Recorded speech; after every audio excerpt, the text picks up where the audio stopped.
Hello everyone, it's Jason here with MarineMax in Dallas, Texas, and today I'm on a stunning new 2026 Harris 210 Cruiser. There's a lot to talk about on this boat, especially with all the options that we did.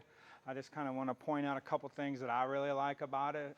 For 2026, this new furniture. Harris really outdid themselves with this on a 210 Cruiser.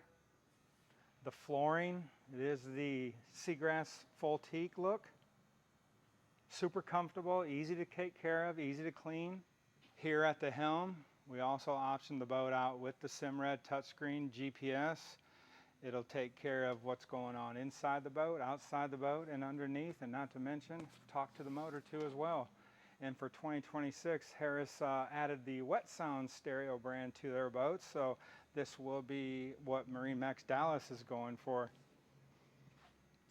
This is the SL version. On the SL version, you do get the flip-flop lounge.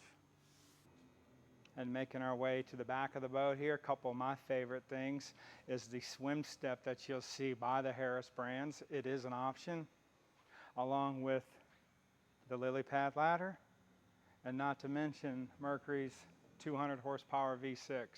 So for more information on this boat or any of our other boats, my name's Jason here with MarineMax, Dallas, Texas.